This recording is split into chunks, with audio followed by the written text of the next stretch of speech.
ممكن تبارك استاذ جمال ممكن. قول كلمه يعني، قول كلمه. قول كلمه. مبروك لمين؟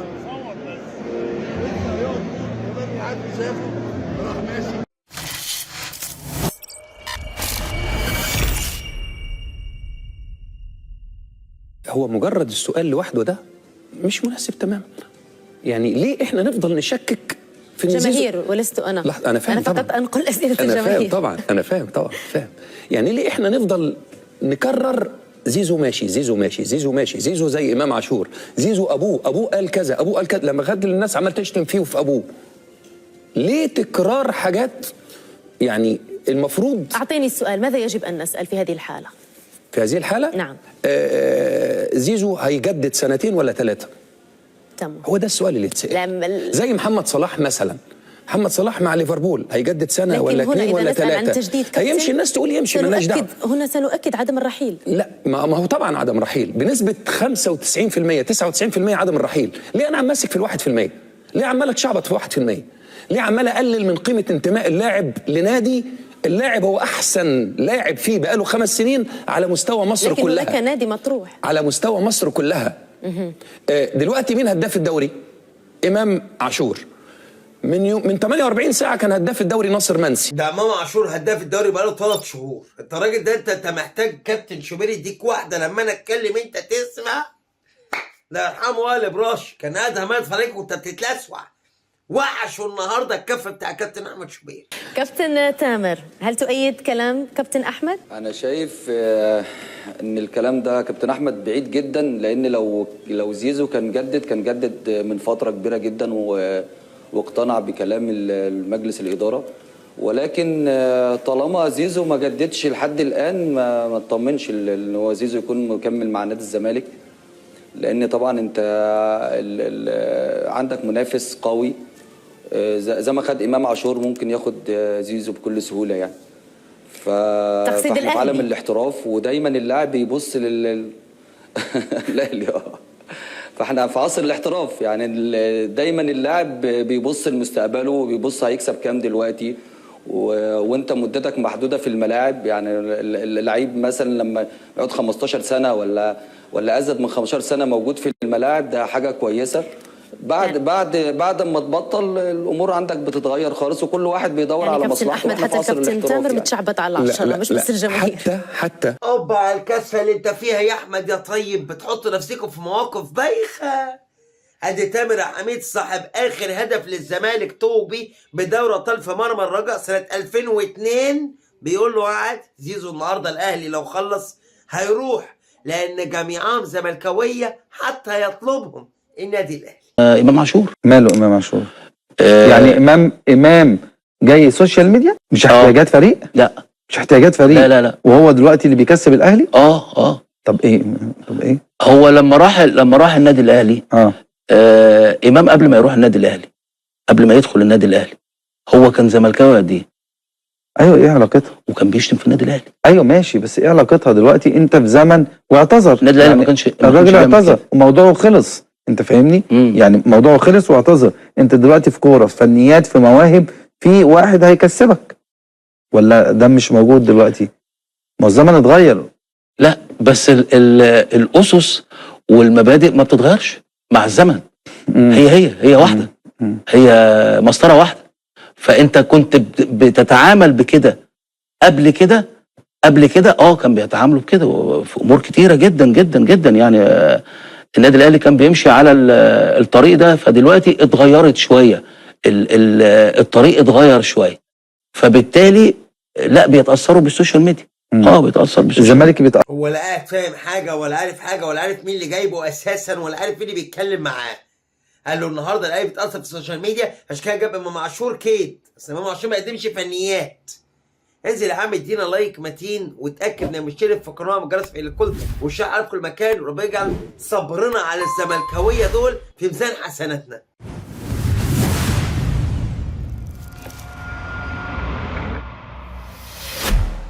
ولو النادي الاهلي عرض عجله في المستوى الحقيقي مش المستوى ده، لو النادي الاهلي عرض عليك انت هتروح الاهلي عشان بس ما كلام اللي هو الجميل ده اللي هو اللي ايه اللي فيه بلسم شويه زي ما بيتقال كده.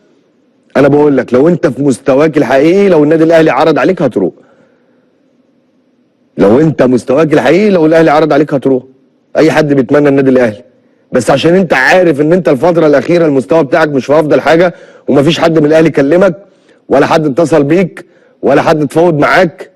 من الاخر انت ما عندكش غير الزمالك، وانا بوجبها لك اهو بصراحه، ما عندكش حل تاني غير نادي الزمالك. هو الباب الوحيد اللي مفتوح لك، وهو الوحيد الباب اللي عايزينك، وهو الباب الوحيد اللي الناس بتحبك وعايزاك في نادي الزمالك، لان المستوى بتاعك في الفتره الاخيره ما يخليش النادي الاهلي يتفاوض معاك. وانا قلتها اكتر من كذا مره هنا، عشان الناس دايما بتقول لك لو راح الاهلي، انا ضد ان هو يروح الاهلي خالص.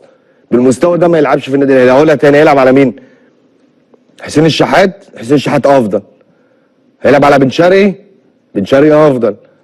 هيلعب على مين تاني؟ على امام عاشور افضل. ممكن نجيب زيزو باحتياطي للكابتن كريم ندفد. احنا مش اساطير كره قدم ولا ما طلعناش اساطير؟ لا ما طلعناش الاساطير. الاساطير هم اللي بيحضروا كل حاجه. لا والله احنا مش اساطير. وبعدين دي يا عم جمال، هو في ايه؟ لا مش اساطير احنا. لو النبي في ايه؟ ما جبناش بطولات خالص يعني احنا. تخيل. لا 86 جبناها ولا 90 رحناها بس افريقيه جبتها ولا 7 ولا 7 ولا 87 اول افريكان جيمز للمره الوحيده بس ما خدتهاش قبل كده ولا هتاخدها. طب يعني الميداليه الذهبيه في الالعاب الافريقيه افريقيه فين في كينيا؟ طب السؤال ده ليه؟ عندنا هنا في استاد القاهره. لا استنى بس، السؤال ده ليه يعني؟ لا ما هو جمال هيقول. لا ما انا هقول لك بس جمال هيقول. انت خاص بنادي ولا بمنتخب؟ لا بكله. انا بحسب اصلا سمعت ان نجوم النادي الاهلي ما تمش استدعائهم في حفله لا دي حاجات. بص النادي اللي بيقعدوا في الجنينه. بص يا شريف، في نجوم مع النادي الاهلي ما بيتعزموش في اي حاجه خالص عشان بيتكلموا بصراحه كويس، فده يتحط عليه اكس. يا كابتن جمال انت مش زملكاوي؟ ايه يا كابتن جمال في اهو جمال عبد الحميد؟ ايه يا كابتن جمال؟ انت مش زملكاوي يا كابتن جمال ولا ايه؟ عايز الاهلي يعزمك في حفله الاستاد بعد ما قعدت مع مرتضى تشتم في الاهلي والرموز وتاريخه وقال لك اصل هم ما عالجونيش تيسير الهوائي؟ ما تيسير الهوائي ده اهلاوي، وانت انك اهلاوي ما كانش تيسير الهوائي عالجك اساسا. ادي ما نتكلم في اللي فات. ده عمرو ده قال لك بلاش نتكلم في الماضي، ده الماضي ده كان كله جراح. وانا اتكلم بصراحه، وانا قلت عمرنا قلنا ما نقدرش نغلط في النادي الاهلي ولا حد يقدر يغلط في النادي الاهلي ابدا، ولا حتى لو حد قاعد معايا ما اسمحلوش انه يغلط في النادي الاهلي. بعد اذنك بس ما تتكلمش بصراحه. لا يعني ما اقولش يعني ان الصفقه دي مش مظبوطه. ايوه ما تقولش كده. انت تقول ان موديست دوت كان لعيب تعبان، كنت اقول احسن لعيب في العالم مثلا. احنا عايزين نوضح النقطه دي يا كابتن. كيسوني دوت متر وربع ده اقول ده عشان تتعزم. عشان اتعزم ماشي مش هنفع. لا ما هو انا عايز اقول حاجه بس يا كابتن جمال. يا كابتن مصر من الايام. ايوه والمفروض انه اما يبقى رئيس نادي الاهلي كلنا لازم نحترمه ايا كان. ايوه طيب محمود طاهر ده يعني شوبير حبيبي واخويا. ما حدش يقدر يقول يعني العلاقه اللي بيني وبين شوبير علاقه قويه جدا، لكن شوبير مسك محمود طاهر هو وعدلي القيعي في قناه النادي الاهلي، خدوا محمود طاهر على السبحه خلصوا عليه وهو كان رئيس النادي الاهلي. يعني ما حدش قال لهم ده ايه الغلط اللي انتوا عملتوه ولا ايه العيب اللي انتوا عملتوه ولا دوت غلط ولا صح ولا انت لو قلت لهم ده طويل هيجيبوك الحفله. هو ايه اللي طويل يا ايه الادب؟ ميكيسوني بجد. انت كمان عايز تشوف؟ انا بالعكس، انا احب دايما المفاجآت في الماتشات دي بجد والله. لا يعني بتبقى احسن يعني. الخصم مش متوقع، بتبقى ستريس على اللعيب شويه يعني. بس لا انا احب المفاجآت في الماتشات دي. يعني انت لو مكان كولر تبدأه عادي؟ تبدأه عادي خالص، مفيش اي مشكله. لا خالص، بالذات اما يكون لعيب هو لعب في الاجواء دي. لسه اقول لك شرقي برضه مختلف عن جيزالي وعن لا صلاح. هو لعب وعنده خبرات ولعيب كويس وهادي وانا اصلا بحب لعبه انا بحب دايما اللعيب المختلف يعني. يعني وبحب اللعيب اللي بيعمل حاجه مش متوقعه. هو دايما بن شرقي مش متوقع، شويه هيرقص لبره، لا شويه لجوه، شويه ممكن يباص، ممكن شويه يعدي يشوط، حلوله كتير. بس هو هل هو جاهز؟ هو جاهز؟ هو دخل اشتغل مع الفرقه غالبا يعني هو بقاله بس فتره. بس يعني بنسبه جاهز 100% ولا هو كولر طبعا اللي هيحدد دي. يعني انا مش عارف، بس يعني حسب جاهزيته برضه. لو مش جاهز لا افضل هو ما يلعبش. لا هو جاهز انه يلعب، بس يلعب 90 دقيقه يبتدي بيه، لا دي بقى حاجه بتاعت ما هي الجاهزيه دي بقى في اللي هي العب اكمل 90 دقيقه. الواد بن شرقي جايب في تاريخه 99 جون، لو جاب في الزمالك الجون ال100 هتبقى حفله. هو جاهز؟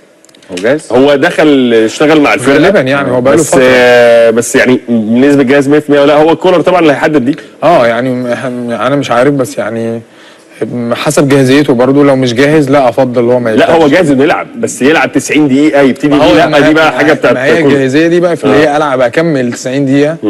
ولا في مدربين من زمان وانا بلعب في اسماعيلي كان يقول لك وانت مصاب ابدا. ايوه صح. عشان انا بقى بما ان انا المدرب دلوقتي يعني صح. أيوة لو انت مش جاهز قوي، لو انت مصاب معايا او لو في شك في الاصابه ابتدي بيه. العكس كان دايما بيسمع الاول خليه في الاخر. اصل لو خليه في الاخر لو اتصاب تاني يبقى انت خسرت تغيير. انا بقى مش مدرب وجاي لك بقى من حته بعيده. مش هتاخدك دي خبرات بقى. دي الخبرات بتاعت الدوره والرخصه لسه واخدينها طازه حالا دلوقتي. لا بس عايزين ندخله معانا. انا باخد دايما معلومات من زمان كده، فكان يقول لك لا ابدا بيه ولو اتصاب هطلعه، لكن لو نزلته واتصاب هعمل ايه ولو التغييرات خلصت؟ صح. في ناس بتعمل كده بس حسب برضو. خلي بالك ان كل لعيب مختلف عن التاني وكل لعيب وجاهزيته عن التاني. ان شاء الله باذن الله بن شرقي يعمل لهم شياط من تحت المات وينزل ويحط جون ونكسب ان شاء الله من السبت وكلنا نفرح باذن الله. انت يا زميلي اتاكد ان مدينا لايك متين للفيديو ومشترك في القناه ومجرس في كله والشرح في مكان. استنونا فيديوهات كتير ضرب نار، ولو تابعت الفيديو لغايه هنا فانت البرنس العالي. سلام.